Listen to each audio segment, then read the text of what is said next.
Welcome back. Les anglophones disent welcome back pour dire bienvenue à nouveau sur ce plateau. On est toujours avec vous et en votre compagnie que nous aimons bien. Je ne vais pas vous représenter le docteur Françoise Assogba Komlan. Vous la connaissez, tout le monde la connaît au Bénin. Je vais peut-être vous présenter notre invité. Il fait partie des invités de marque. Je parle du docteur Dramé. Je le laisse d'ailleurs se présenter. On se présente mieux soi-même. Allez-y, dites qui vous êtes. Je sais que vous êtes le conseiller, un des conseillers du ministre de l'Agriculture au Sénégal. C'est bien ça? Merci, monsieur le journaliste. Donc, je salue d'abord le public et les téléspectateurs béninois. Un pays que j'apprécie beaucoup, parce que quand vous venez ici, vous sentez vraiment que vous êtes en Afrique. Et ça, c'est très important parce que vous avez des traditions qui sont vraiment restées intactes, qui n'ont pas eu des allégations, comme l'a dit Charata Diop. Donc, je crois que c'est un grand honneur de retrouver toujours le Bénin.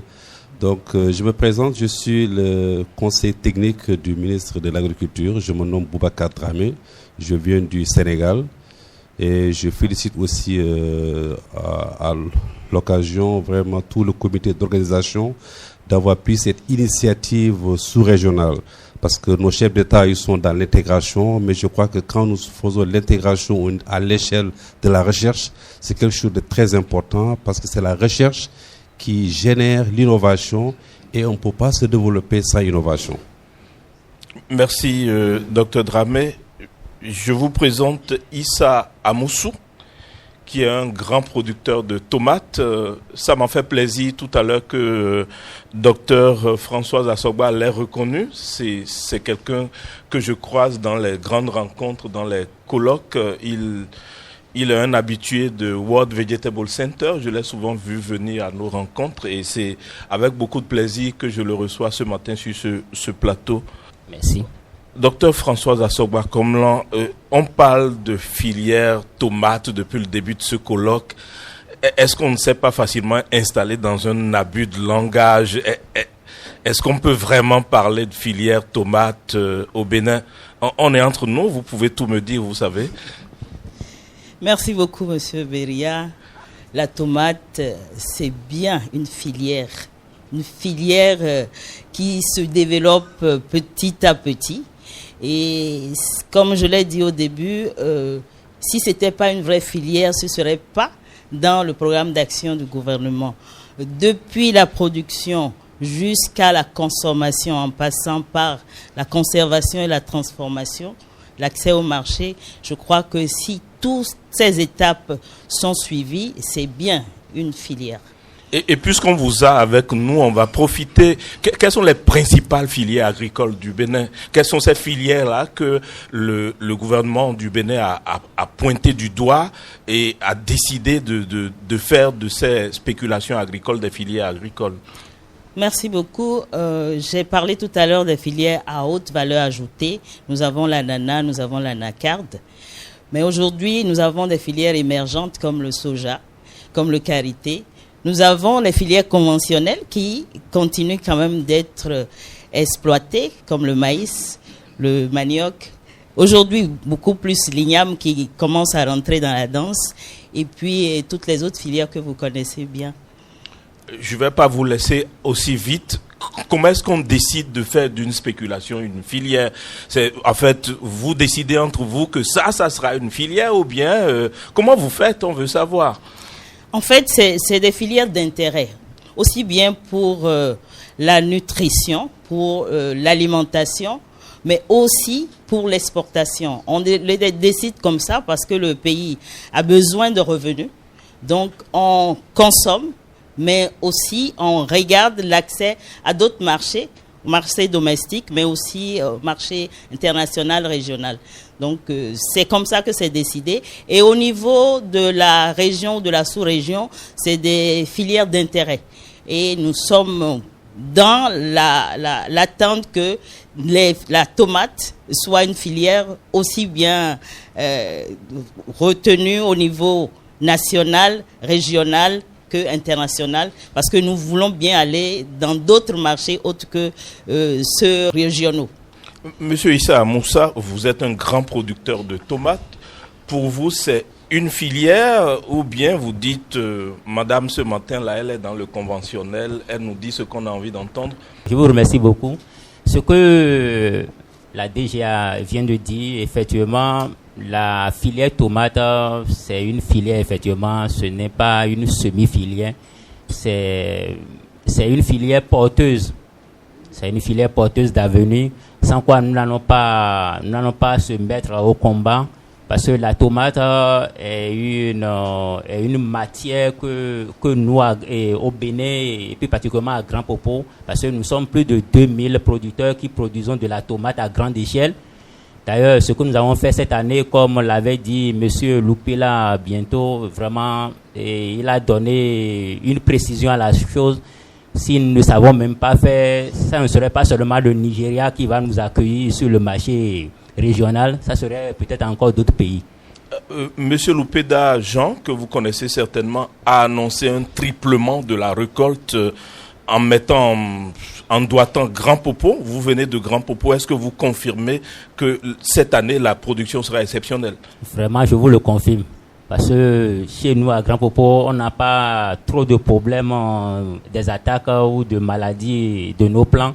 Si vous venez à Grand Popo, vous allez voir que vraiment c'est de la verdure de la tomate et les fruits sont déjà présents. D'ici quelques 2 semaines, certains vont commencer par les grandes récoltes. Vous êtes vraiment sûr que la récolte sera exceptionnelle? Madame la SIM est en train de sourire et elle va sans doute en parler au ministre. Oui, vous prenez des risques si c'est pas très... Oui, vraiment, et je suis là effectivement pour dire ce qui est de la vérité, parce que je suis dans le domaine. Moi-même, j'en ai fait jusqu'à 10 hectares de tomates qui est déjà en place. Donc, monsieur Adjoda, il a fait plus de 50 hectares de tomates. Donc, et d'autres personnes encore. Pour ne citer que ceux-là. Certains d'entre vous seront décorés cette année. Docteur Dramé, du côté du Sénégal, comment tout ça rime? Comment ça se passe dans votre pays? Bon, la problématique de la tomate, je crois que au niveau de la sous-région, le talon d'Achille, c'est clair maintenant, c'est la pression parasitaire. Donc ça, nous tous, on a tous ce même problème. Maintenant, au niveau du Sénégal, nous avons la chance d'avoir... pour ceux qui connaissent vraiment la filière horticole en Afrique de l'Ouest, nous avons un centre de développement horticulture qui est vraiment l'un des pionniers d'abord de la production horticole, parce que ça a été mis en place depuis les débuts des années de l'indépendance en 1972. Maintenant, avec l'évolution de la production, ce qui est important au niveau de notre pays, c'est comment faire pour que cette filière à haute valeur ajoutée soit une filière compétitive, surtout à l'assaut des marchés de la zone de libre-échange du continent africain. La ZLECA. La ZLECA. Donc c'est pour cela, au niveau de notre pays, le programme de l'État, c'est le programme émergent, comme vous le savez, le plan Sénégal émergent, dont son volet agricole est le programme agricole de soutenabilité pour le développement durable, qui fait de la filière horticole l'une des filières à haute valeur ajoutée et prioritaire. De ce fait que quand nous regardons l'organisation de la filière au niveau du Sénégal, il faut distinguer 2 grandes choses. La production classique de tomates et la production de tomates industrielles. Je crois qu'au niveau de la production, nous sommes à hauteur de 152 000 tonnes, bon, ce qui est en deçà du Bénin. Mais ce qu'il faut noter, je crois le Bénin et les autres pays africains peuvent beaucoup apprendre de l'écosystème du Sénégal en matière organisationnelle. Parce que vous savez, nos producteurs ou bien nos exploitations familiales, ils ont vraiment des contraintes qu'on peut citer en 3F. C'est-à-dire qu'ils ont un problème d'accès au foncier, ils ont un problème de formation, ils ont un problème de financement. Mais ces 3F, à côté de ces 3F, si vraiment les filières, les acteurs qui sont là ne sont pas organisés, nous n'allons pas atteindre vraiment les résultats que nous souhaitons. C'est pour cela qu'il y a une interprofession, parce que Madame la secrétaire générale du ministre a dit au niveau du Bénin comment les structures sont organisées. Mais je crois qu'au Sénégal, nous avons une interprofession qui est la mieux organisée, qui est la filière tomate, qui fait qu'avant même le début de la campagne, le producteur, il sait à qui il va vendre. Je crois que le marché national est acquis. Et au cours des débats du colloque, les gens parlent beaucoup de tomates cerises. Au Sénégal aussi, nous produisons beaucoup de tomates cerises, mais c'est fait par des agro-industriels. Ces agro-industriels, ils font des cultures sous serre. Et par rapport au flétissement bactérien, eux, ils ont réglé le problème parce qu'ils font des cultures hors sol, complètement. Donc, ce qui fait que la tomate industrielle, 80% de la tomate industrielle est exportée. Seulement 20% qui reste au pays. Donc, je crois que du point de vue organisationnel, le Sénégal vraiment a de quoi faire avec son success story pour vraiment faire stage d'huile aux pays africains. Mais au niveau de l'innovation technologique aussi, la chaîne de valeur, c'est aussi, comme l'a dit certains participants, c'est que c'est au niveau de la pépinière, depuis la pépinière qu'il faut professionnaliser les gens. Est-ce qu'il faut maintenant s'orienter vers des pépinières professionnelles? Ça veut dire que les gens vont vendre des plantules au lieu des semences. Surtout si nous voulons avoir vraiment le grand marché africain. Et ça, sur ce côté aussi, je l'ai dit au cours de l'atelier, il faut que nos pays se focalisent sur la qualité. On ne peut pas accéder au marché sans être conforme par rapport aux critères de qualité. Monsieur Issa, vous vendez vos tomates où? Les tomates de Grand Popo sont vendues où? Disons que les tomates de Grand Popo sont vendues sur place et puis après transiter sur le marché de Tantokpa. De Tantokpa maintenant, les tomates vont vers le Nigeria, le grand Nigeria à côté. Ce sont nos privilégiés consommateurs. Vous avez déjà des problèmes d'exportation ou bien vous vendez, ils se débrouillent pour que ça sorte du pays? Comment ça se passe? Disons que chez nous les producteurs, on n'a pas un problème d'importation parce que là, c'est les clientes venues de Cotonou et du Nigeria qui viennent quand même directement négocier le produit au champ, à bord champ. Et ce sont eux qui font le transport de ces produits-là vers le Nigeria. Seul ce qui nous manque, c'est d'avoir quand même une plateforme au sein du Nigeria là-bas pour pouvoir contrôler le marché avec eux. Parce que les femmes qui viennent prendre des choses chez nous ici, ce que nous remarquons souvent, elles vont souvent vendre les choses là-bas à double prix. Or qu'en vendant les choses à double prix, ça laisse encore d'autres produits dans nos champs non récoltés. Or que celles trouvaient une petite marge bénéficiaire sur la chose, nos produits pourront couler et nous n'aurons pas beaucoup de pertes dans les récoltes. Docteur Assogba Komlan, c'est pas la chercheuse que j'interroge maintenant, c'est vraiment l'autorité ministérielle. Qu'est-ce qu'on fait pour percer les marchés sous-régionaux pour un pays qui a quand même l'ambition de vendre l'excédent de production nationale? Oui, merci beaucoup. Je crois que j'ai commencé à en parler. Dans un premier temps, il faut de la qualité. De la qualité par rapport à la production. Nous avons nos variétés locales, mais nous devons aussi aller vers des variétés améliorées qui sont demandées sur le marché régional, marché international. Mais dans un second temps, il faut que les problèmes de normes soient bien résolus dans notre pays et ce qui n'est pas encore bien perçu. Maintenant, il y a le conseil agricole, le conseil de gestion.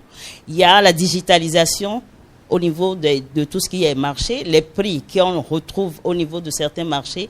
Il y a un maillage qu'il faut faire au niveau de la sous-région pour pouvoir percer ces marchés-là. Donc, c'est important que les acteurs soient bien formés par rapport à ça, bien informés aussi.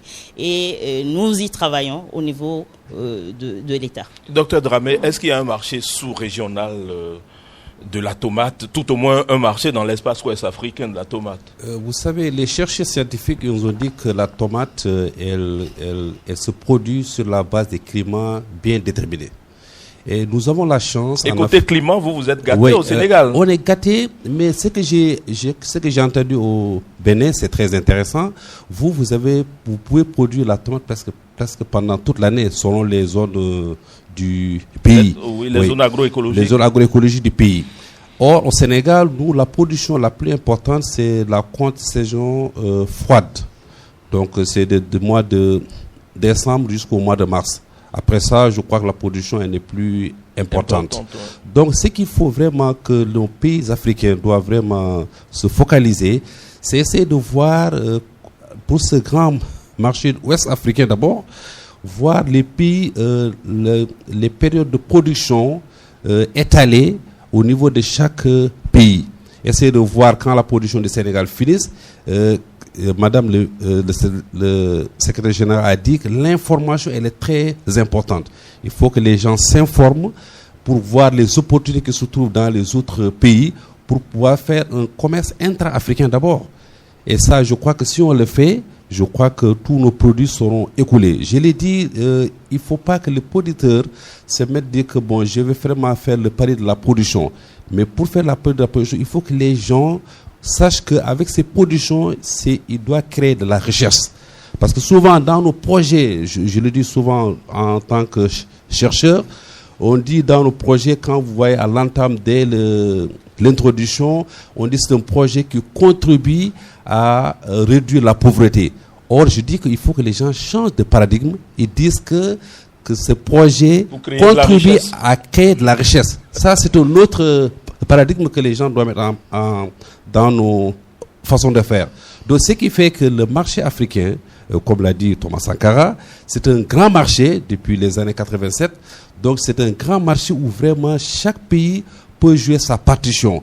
Mais seulement, il faut de l'information. Et je crois que les nouvelles technologies sont là, comme l'a dit Madame le secrétaire général. La digitalisation, elle nous permet vraiment de vendre nos produits, même pas en quittant notre pays. Mais tout cela, ça aussi, il faut que ça se base sur la qualité. Il y a du la travail qualité, à faire. Oui, il y a du travail à faire. Vraiment. Est-ce que quand vous préparez les planches ou les champs, je ne sais pas comment ça se passe du côté de Grand Popo, vous pensez déjà au marché nigérian ou à l'international?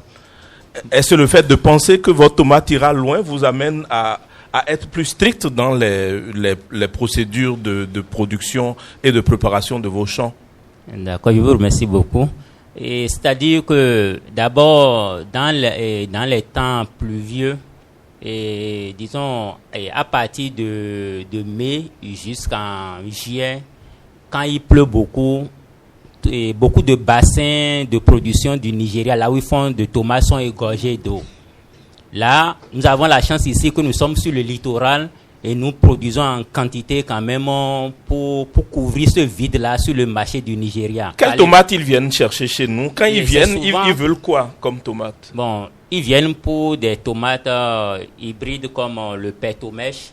Ils viennent pour des pétomèches. Ils viennent aussi pour d'autres produits. Vous savez de quoi ils parlent? Moi, j'en sais rien. Il y a des pétomèches. Oui, pétomèches. En fait, c'est des variétés, des variétés de améliorées. Voilà, de Bénin Semences. Ouais. Bénin Semences France. C'est des variétés de Bénin Semences France. Et ils viennent aussi pour des variétés agricons aussi. Agricons qui sont produits aussi dans le Koufo aussi. Ils viennent aussi pour ça. Donc, sauf que le marché est différent. C'est un peu différent. Mais ils ont aussi des exigences, c'est que ils ont des paniers qu'on nous exige dans nos champs, que c'est avec ça qu'elles doivent payer. Et c'est arrivé à Cotonou que beaucoup de choses se passent encore avant d'aller au Nigeria. Merci beaucoup. C'est vrai que ces commerçantes véreux, comme vous l'avez dit, véreuses, j'allais dire, doublent les prix au Nigeria. C'est la loi du marché, hein, c'est souvent l'offre et la demande. Mais rassurez-moi que votre condition de vie a changé. Visiblement, vous êtes quelqu'un de bien. Je suis sûr que votre compte en banque est bien fourni, non? Votre souris me satisfait déjà. Bon, je ne regrette pas d'avoir choisi quand même ce métier. Merci pour votre franchise. On a une idée de ce qui dort dans votre compte bancaire. Madame Assogba Komlan, pour conclure ce plateau, quelles sont les nouvelles stratégies? Vous avez mis l'accent sur la qualité et c'est vrai que c'est l'élément cardinal si on veut conquérir les marchés sous-régionaux. Qu'est-ce que vous avez envie d'ajouter? Merci Monsieur Beria. Je crois que ce colloque nous donne beaucoup d'idées. Nous avons plusieurs centres de recherche au niveau de la sous-région. Il y a beaucoup d'innovations qui ont été mises en place. Donc, je crois que le fait de partager les informations au niveau de la sous-région nous permettra de nous hisser un peu plus au niveau de ceux-là qui sont un peu plus avancés que nous. Et nous, dans ce cadre, nous irons dans l'amélioration de la production de tomates et pour le bonheur de nos communautés. Merci, docteur Assogba Komlan. Mesdames, messieurs, j'ai envie de dire, travaillons, améliorons nos stratégies pour conquérir ce marché. Je crois qu'on réussira rien sans travailler. Et nous sommes pas seuls sur ce marché. On a beau mieux faire que le Sénégal en termes de production. Si nous n'avons pas des produits de qualité, on ne pourra pas gagner ces marchés-là. Soyons perfectionnistes, ne négligeons rien. Et le succès est au bout de l'effort. Vous voyez mon ami avec un gros compte en banque. C'est la preuve que si on travaille, on a les bons résultats. Je vous remercie de maintenir, de préférer notre compagnie. Il y a un nouveau plateau qui nous permettra de conclure cette série d'échanges sur la tomate. Je vous remercie.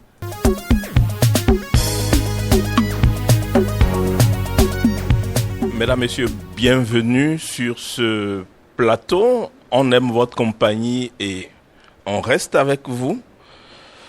Nous allons à présent parler des conditions à respecter pour exporter la tomate, puisque c'est une filière au Bénin. Et on va regarder ensemble rapidement si la tomate remplit ces conditions pour aller sur le marché international. Et c'est un plateau de choix parce que il y a ici Euphrasie Dassundo qui exporte la tomate à l'international. Elle va partager avec nous son expérience et surtout les contraintes qu'elle rencontre et qu'elle souhaiterait qu'on lève s'il y a des contraintes du genre. Il y a Monsieur Epiphane Hossou qui est le directeur général de l'APSA. Il représente le directeur général de l'APSA. C'est peut-être prémonitoire, vous serez directeur général dans pas longtemps. Et il y a Gaëtan Kouponou qui représente Pacofit, ou qui est le directeur général de Pacofit, non? Coordonnateur, voilà. Il se la joue modeste, c'est le patron de Pacofit que nous avons avec nous. C'est avec ces personnes, pour être plus sérieux, que nous allons aborder la dernière thématique qui tourne autour toujours de la tomate. Quelles sont les petites choses qu'on doit regarder si on veut aller sur le marché international? Je vais peut-être commencer par monsieur de l'APSA. En termes de... Vous êtes dans la sécurité sanitaire. Qu'est-ce qu'on doit regarder attentivement? Qu'est-ce que vous voyez et qui vous inquiète?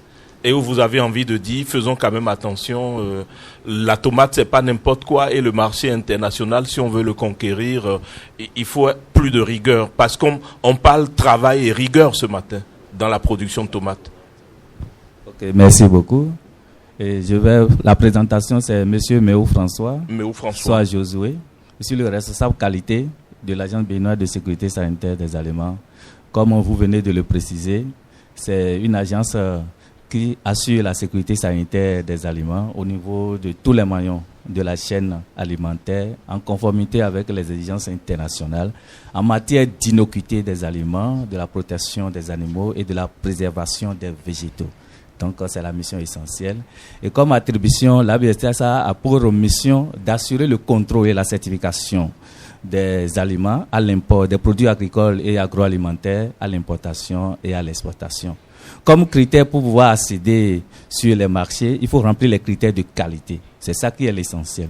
En matière pour que les produits béninois puissent accéder au marché, que ce soit régional, international, chaque marché a ses exigences en matière de qualité. Donc, la première action à faire en matière d'accès de nos produits sur ces marchés, c'est l'inscription du produit sur le marché. Quand on inscrit le produit sur le marché asiatique, par exemple, le marché européen, le marché africain, tous ces marchés ont des exigences en matière de qualité. Donc, il faut inscrire le produit et là, il vous envoie les exigences. Et qui inscrit le produit? C'est vous ou bien c'est le Pacofit? C'est le pays à travers le Pacofit qui inscrit le produit sur le marché. Le marché. Et là, l'ABSS a son rôle maintenant, c'est d'assurer la qualité de ces produits pour pouvoir assurer quand même que le produit répond aux critères de qualité du marché destinataire. Est-ce que la tomate du Bénin ou la tomate made in Benin est une tomate de qualité? Oui. N'ayez pas peur. Non, pas du tout. Il y a même une représentante qui exporte la tomate parmi nous. La tomate du Bénin, c'est une tomate de qualité. Parce qu'aujourd'hui, pour pouvoir exporter sur la tomate, que ça soit sur le marché européen ou bien sur le marché africain, il faut s'enregistrer d'abord dans la base de données de l'ABSSA en tant qu'exportateur de la tomate.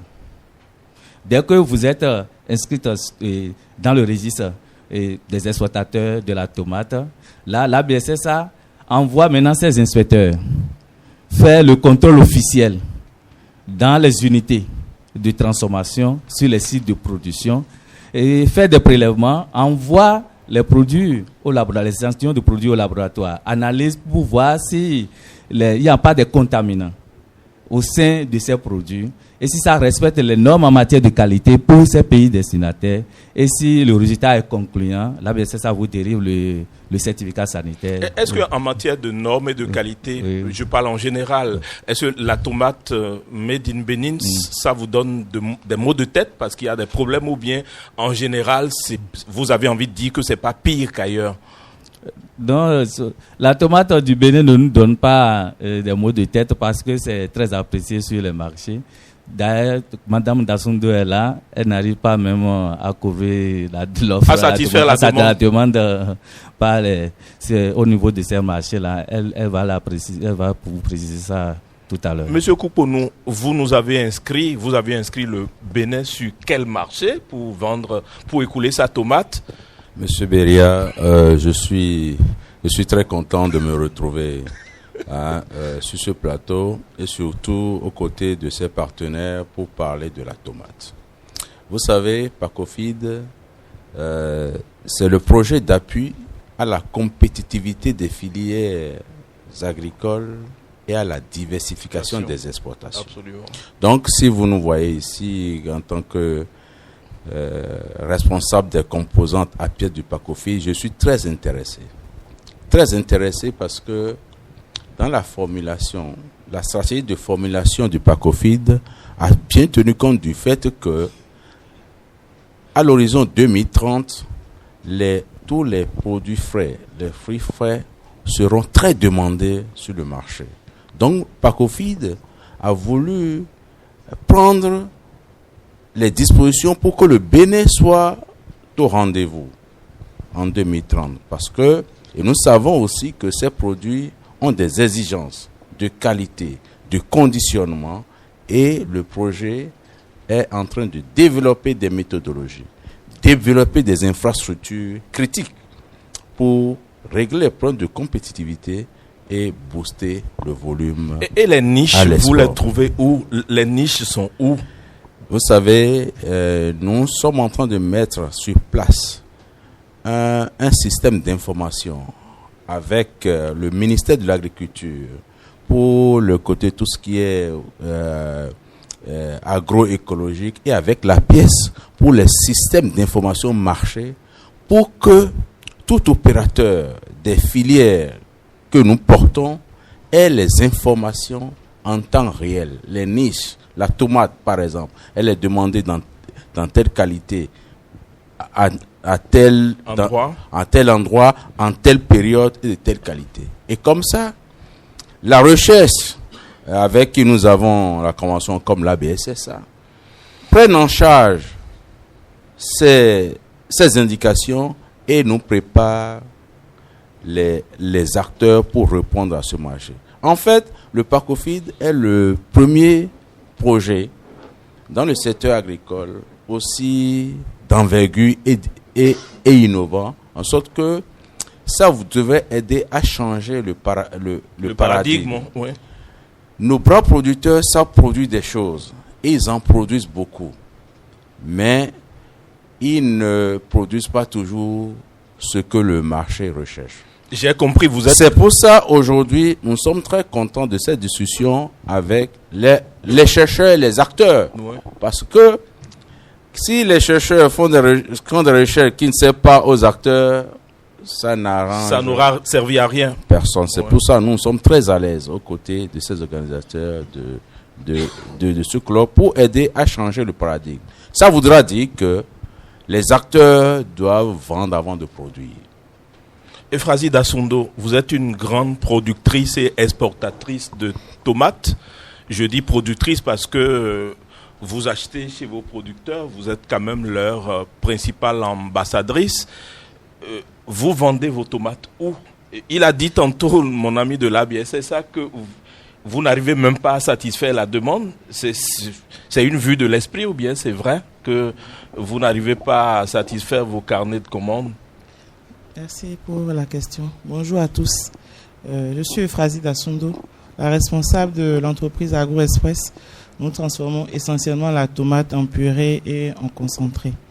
Pour revenir à votre question, je dirais qu'on n'arrive même pas réellement à satisfaire actuellement la demande de purée de tomates au Bénin.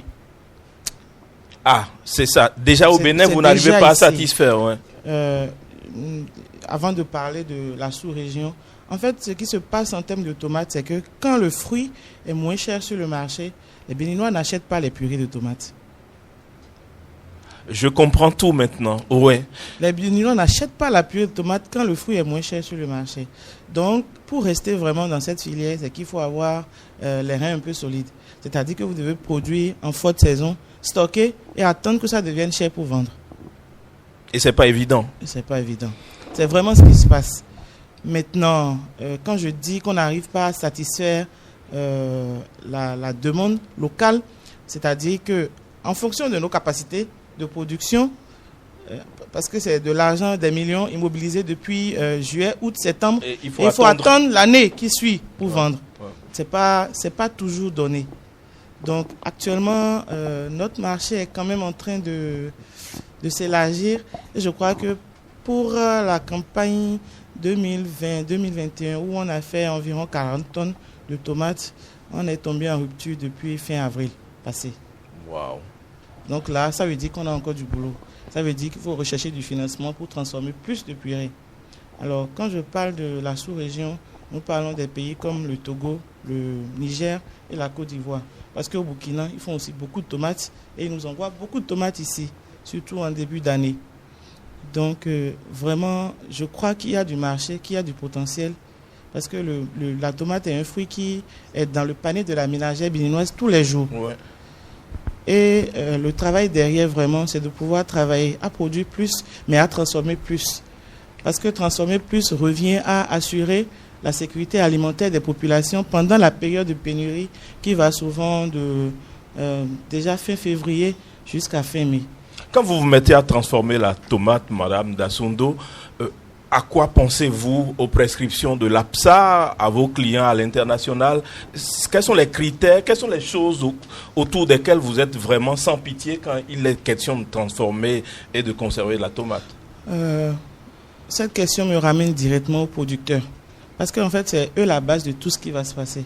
En ce sens que quand le producteur produit la tomate et qu'il met peut-être par exemple trop d'urée, ça veut dire que moi, la transformation, je vais récupérer des fruits jonchés d'eau.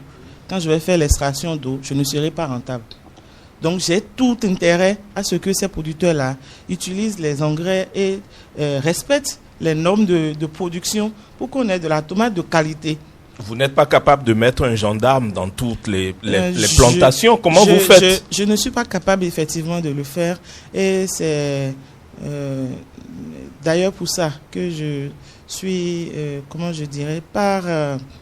une collaboration avec le projet Save je crois que c'est quelque chose Vegetable, et World Vegetable Center. Voilà, et avec les gens de l'ATDA 7 de Poimancé, on a pu mettre en place aujourd'hui un cluster agricole où on a une vingtaine de producteurs que nous suivons en termes de qu'est-ce qu'il faut pour tel champ, combien d'hectares tu as, de combien de NPK tu auras besoin. Et qui certifie respecter les normes de production. Donc, je ne peux pas dire aujourd'hui que j'arrive à faire le gendarme derrière tout le monde dans son champ, mais on fait tout le temps des réunions de conscientisation. Parce que si le producteur ne prend pas conscience, vous dites quelque chose ici, mais quand vous retournez, il va faire ce qui l'arrange. Monsieur Méou, Madame Dassundo vient de parler d'urée. Quand il y a trop d'urée, on la met systématiquement en faillite, la pauvre.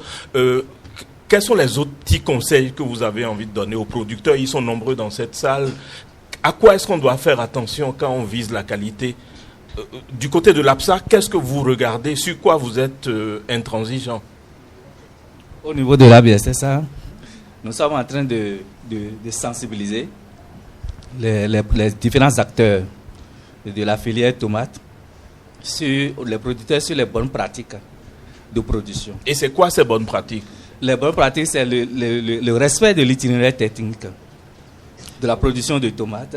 Par exemple, l'utilisation des engrais et des pesticides, il faut respecter les doses recommandées, ne pas dépasser les doses pour que nous puissions pas retrouver dans le produit issu de la production des traces de pesticides, des engrais et autres.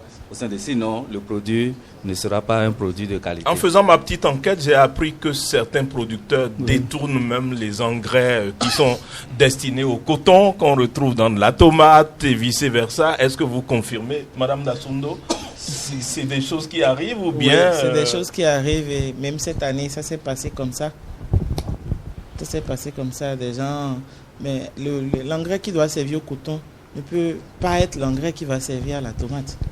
C'est pas possible. Mais les producteurs, ou bien certains d'entre eux, je ne veux pas les juger ici, ne comprennent pas forcément l'importance de ce qu'on est en train de dire. Parce que l'engrais qui est destiné pour le coton ne se met pas à la bouche, ne va pas directement dans notre estomac. Cet engrais ne peut pas être adapté à un produit maraîcher que des gens, quand on récolte du champ directement, sont prêts à manger sans même porter au feu.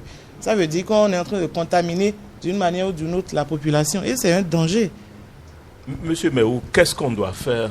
Au niveau de l'ABSSA, nous avons un plan de surveillance des contaminants et de contrôle des produits alimentaires qui est déployé au niveau de tous les départements de notre pays. Donc nous faisons des prélèvements d'échantillons des tomates au niveau des zones de la production que nous envoyons régulièrement au laboratoire pour voir si au niveau de ces produits-là, est-ce que nous n'avons pas des contaminants chimiques au sein de ces produits-là.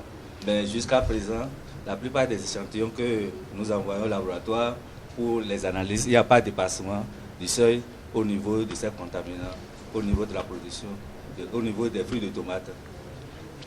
Monsieur Kouponou, quelle pourrait être la partition de Pacofide dans ce petit débat technico-technique sur le respect des normes pour qu'on garantisse à l'arrivée l'innocuité de la tomate béninoise et surtout sa qualité pour qu'elle soit apte à l'exportation? Vous savez, Pacofide a diagnostiqué tout ceci. La formulation du projet a précédé à tout ce diagnostic. C'est pour ça la BSSA a une convention avec le Pacofide pour nous assurer à 100% des produits certifiés et aux normes.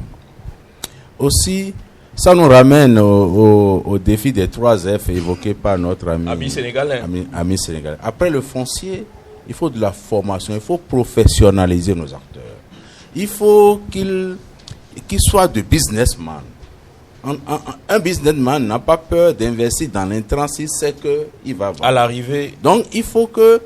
C'est pour ça, au niveau du Pacofide, à Pièce, nous développons un programme de développement des engagements compétitifs. Faire leur diagnostic, collecter leurs défis et aller voir les grandes firmes qui font la tomate, comment ils sont arrivés là et partager avec les acteurs afin d'en déduire des actions, des programmes, des activités, des infrastructures que le projet va mettre en place ou va faire intéresser des investisseurs en termes de PPP pour y arriver. Aujourd'hui, nous développons ce programme sur 4 filières. L'année prochaine, nous allons prendre 4 autres. Nous développons ça sur l'ananas, l'anacarde, la mangue et le maraîchage, dont la tomate. Donc, c'est d'ailleurs pour ça que je dis je suis intéressé à voir le point de la recherche sur l'ananas pour que nous sachions si la recherche a pu mettre au point de la tomate qui puisse respecter en qualité, les normes et qui puisse tenir la route en fret, en bateau pour aller à l'export. Ici, je dois avoir mes consultants locaux de développement de ces agricultures compétitifs dans la salle et qui sont ici depuis pour pour partager un peu et pour s'informer de l'état des lieux de la recherche pour qu'on puisse aller. Le second F, le financement. Vous savez, le PACOFID, au PACOFID, nous développons un mécanisme d'appui à l'investissement du secteur privé. Vous allez aider Madame Dassundo qui hypothèque des millions pour stocker... Le maraîchage dans la tomate se bouscule à la porte pour rentrer dans notre pipeline et on va le faire dans les prochaines. Et nous développons des mécanismes de subvention à frais partagés à travers 3 guichets. Le guichet A pour les investissements de 2 à 4 millions à 85%, le B de 11 à 15 millions pour une subvention à 80%, et de 22 à 60 millions à 50%. Et aussi, nous avons une garantie partielle de portefeuille qui sont logés dans les banques et les SFD qui va garantir le risque à 50%. Toute chose pour permettre au secteur privé de s'équiper, d'avancer dans la technologie pour produire, pour répondre aux besoins du marché, pour que le Bénin ait des produits exportables, réels, pour engranger des devises. Monsieur Koukonou, certains producteurs, quand je préparais cette série d'émissions, plaidaient encore pour l'installation au Bénin d'une banque agricole. Est-ce que vous êtes indirectement en train de dire pas besoin, PACOFID est là? Non. Vous ne dites pas ça. Je ne dis pas ça, mais d'expérience, je peux dire que la solution, c'est pas une banque agricole. La solution, parce que la banque agricole a été expérimentée. Ça n'a pas fait florès. Il faut trouver des mécanismes pour financer. D'accès au financement et de facilitation des investissements. C'est tout ce qu'ils ont besoin. Ils n'ont pas besoin d'une banque forcément. Qu'est-ce qu'on fait pour que si un producteur, on sent qu'il a envie d'aller et c'est les équipements qui lui manquent, comment l'aider à le faire? Et ça part du professionnalisme. Si je ne suis pas professionnel, je ne peux même pas identifier les meilleurs équipements que j'ai. Et si vous présentez un projet qui n'identifie qu'à les meilleurs investissements qui vont booster, on ne peut pas vous accompagner parce que on sème dans une terre fertile. C'est absolument vrai. Je vois Madame Dassundo boire littéralement tout ce que vous dites. Est-ce qu'il y a du bon sens dans ce que vous entendez? Est-ce que c'est un peu une partie de la solution à vos problèmes, PACOFID? Je dirais oui et non en même temps. Ok, on vous écoute. Oui, parce que j'ai entendu des paroles mielleuses tout à l'heure. Je ne les prends pas pour un rêve. Je pense que ça peut se faire. Mais en même temps... Monsieur Koukonou dit que ça se fait déjà. On ne peut pas vous mentir en vous disant des choses aussi faciles à vérifier. Je ne peux pas dire que vous mentez. Les spéculations que nous soutenons actuellement sont en train d'en bénéficier. Votre porte est ouverte à des personnes comme... Oui, je sais. La spécification de notre projet, c'est ça aussi. La porte est encore ouverte pour des chaînes de valeur qui relèvent du potentiel à l'export de rentrer dans notre portefeuille. Ouais. Et nous sommes en train d'entrevoir que la tomate, à travers le maraîchage, entre dans ce portefeuille. Est-ce qu'il y a d'autres contraintes, d'autres problèmes que vous avez? J'ai été particulièrement sensible aux millions que vous hypothéquez à chaque saison pour transformer et garder. C'est de l'argent qui peut faire valablement autre chose. Quelles sont les autres contraintes que vous avez? Et il y a 2 oreilles ici, au moins, qui peuvent écouter attentivement vos problèmes. Aujourd'hui, en dehors du problème du financement, dont je crois qu'une partie sera réglée avec le PACOFID, nous rencontrons surtout les problèmes d'emballage. Le packaging aujourd'hui, quand vous regardez les purées de tomates, aujourd'hui à plus de 50%, tout le monde le fait dans les bouteilles de jus. Je suis sûr que vous avez remarqué ça sur les stands. Mais j'ai remarqué, moi je suis un consommateur de jus de tomate, c'est très peu consommé ici. C'était pas du jus de tomate, mais quand j'achète des bouteilles, je crois que c'est du jus, mais arrivé à la maison, je me rends compte que c'est pas du jus de tomate. On a un réel problème d'emballage en termes d'accessibilité et de coût. Parce que les pots, les pots, je sais pas, les pots conventionnels de 375 ml avec des couvercles comme ça, que tout le monde imagine que c'est de la tomate dedans. Ce pot neuf aujourd'hui coûte pratiquement 300 francs. Neuf. Le client veut acheter la tomate à 500 ou à 600. Plus cher que la tomate. Ça marche pas. Ça marche pas. Le compte n'y est pas, je comprends. Donc, on a un réel problème d'accessibilité et de coût de revient des emballages que nous avons sur place. En dehors de ça, oui, monsieur Koukou, je suis très content d'être à côté de madame en dehors de ce ça, matin. Vous avez une oreille très attentive à vos propositions. En dehors de ça, j'ai monsieur Méou juste devant moi. Qui vous pose des problèmes, hein? Non, qui ne nous pose pas des problèmes. Je crois que le travail aujourd'hui de l'ABSSA, ça je le dis franchement, même si c'est une contrainte pour nos producteurs aujourd'hui, que le travail de l'ABSSA n'est pas anodin, qu'il contribue vraiment à la sécurité de nous tous. C'est vrai que c'est des contraintes pour nous, parce que quand on dit autorisation de mise en marché, j'ai la migraine. Parce que quand la BSSA dit autorisation de mise en marché, c'est qu'il faut avoir un bâtiment qui est aux normes, il faut les règles d'hygiène, il faut contrôler si à chaque fois... Ne va pas sur le marché international qui veut. Ce n'est pas un jeu. Moi, je crois que le travail de la BSSA aujourd'hui va vraiment nous permettre d'améliorer en quelque sorte la qualité des produits que nous mettons sur le marché. Parce que l'autorisation de mise en marché passe pas forcément plusieurs normes. La mise aux normes du bâtiment et le fait que les produits répondent au laboratoire, à tout ce qui est contrôle. Donc si on en arrive là, ça veut dire que ceux qui restent dans leur maison pour produire les tomates, pour envoyer peut-être à un Nigérien ou à un Togolais, on va les éliminer. Parce qu'ils ne pourront plus. Et le Togolais va dire là-bas, la tomate qui vient du Bénin là n'est pas une tomate de bonne qualité. Ils vous font une grosse concurrence, ceux-là? Qui ça? Ceux qui produisent dans leur maison sans respecter les normes. Et qui vendent peut-être même à vil prix, quoi. Ils vendent plus bas que vous. Or, vous battez tout le temps pour avoir peut-être un matériel entièrement en inox, pour respecter ci, pour respecter ça, vous payez les charges. Mais eux, ils restent chez eux. Ils font je ne vais pas dire de la contrefaçon, mais ça ne nous arrange pas. Moi, je crois que la guerre de la BSSA est de bonne guerre. C'est pour tout le monde. Le consommateur gagne et nous aussi, nous gagnons. Et ce travail-là, je sais qu'aujourd'hui, les gens regardent beaucoup le Bénin.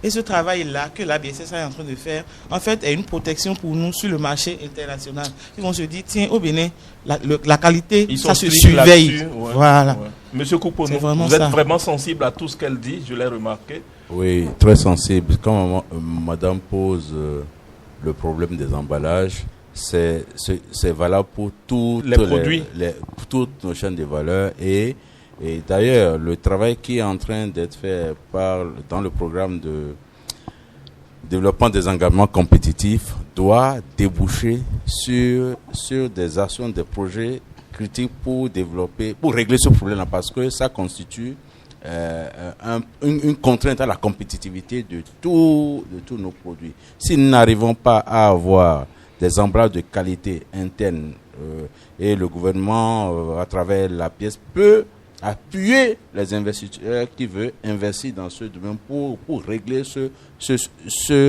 problème sur tous les produits. Et à travers le Paclofi, nous allons présenter ces difficultés-là. C'est pour ça que j'aimerais inviter tous ceux qui œuvrent dans le maraîchage à contribuer à la mise, à l'opérationnalisation des axes d'amélioration que le groupe de consultants a identifié et qui nous a présenté la semaine passée à Semekodji. C'est les acteurs qui devront dire ce qui peut régler ces problèmes pour que nous les mettions dans nos programmes. Nous avons noté sur toutes les chaînes de valeur le point d'emballage. C'est prohibitif pour l'ananas, c'est prohibitif pour le cajou, c'est prohibitif pour le maraîchage. Pour l'ananas, le coût d'emballage plombe leur compétitivité. Pour l'anacade, la qualité, l'absence de qualité d'emballage, parce qu'ils mettent le caillou dans des sacs plastiques, ça il perd en qualité ouais. Et il perd sur le coût. Donc, sur toutes nos chaînes de valeur que nous appuyons, nous avons déjà relevé cette difficulté. Il faut une réflexion nationale sur la question du packaging. Sur la question du du packaging, la qualité et aussi pour donner plus de visibilité et la traçabilité de nos produits à l'international, il dépend aussi parce qu'il faut qu'on ait des emballages spécifiquement béninois pour pouvoir tracer nos produits partout, comme tous les pays civilisés le font. Merci Monsieur Koukonou. Mesdames, Messieurs, vous voyez ce débat, on peut le poursuivre toute la journée tellement il y a à dire sur la tomate et sur toutes les filières agricoles du Bénin. L'accent est mis sur la tomate depuis 3 jours et je vous avoue que, et moi-même et tous les participants ont beaucoup appris. Je suis très content de la participation, de la contribution de Monsieur Koukonou et du PACOFID à ce débat. Il est très ouvert à accompagner cette filière, à aller très loin. Et je suis heureux surtout de l'avoir entendu dire qu'il rêve d'ouvrir encore son portefeuille à d'autres produits béninois. Je crois que... Qui se révèle du potentiel à l'export. Oui, la précision est de taille. Mesdames, Messieurs, je crois que nous avons des raisons de garder l'optimisme parce qu'il y a un travail qui se fait ces dernières années qui commence par produire des résultats. Mais gardons à l'esprit que c'est au bout de l'effort, c'est au bout du travail et de la rigueur que nous récolterons les fruits de tout ce que nous sommes en train de planter. Je tiens à remercier vous tous qui êtes venus participer à ce débat sur la tomate. J'ai envie, pour vous faire un clin d'œil, de vous demander de vous applaudir vous-même parce que on va vers la fin de cette série de plateaux d'échange. J'ai été très heureux d'avoir été en votre compagnie. Je m'appelle Marcel Beria. Je travaille à World Vegetable Center. Je ne me suis pas présenté au début parce que je réservais le meilleur pour la fin. Et j'ai été heureux d'avoir reçu beaucoup d'amis et beaucoup de personnes qui m'ont appris beaucoup de choses ce matin. Et je suis fier d'être béninois et fier du travail qui est en train d'être fait. Je ne partirai pas de ce studio sans remercier le professeur Enoch Dako Achigan pour l'extraordinaire travail qu'il fait. J'ai pas besoin de trop forcer pour le remercier. Les Achigan Boys sont là et ils témoignent tous de l'extraordinaire qualité du travail qu'il fait. Je remercie ce studio de l'EPAC qui nous a accueillis pour les discussions de ce matin. La discussion continue sur la tomate parce que nous tenons à en faire une filière solide et nous comptons sur l'engagement et la contribution de tout le monde. Merci d'être venu et merci de nous avoir suivis.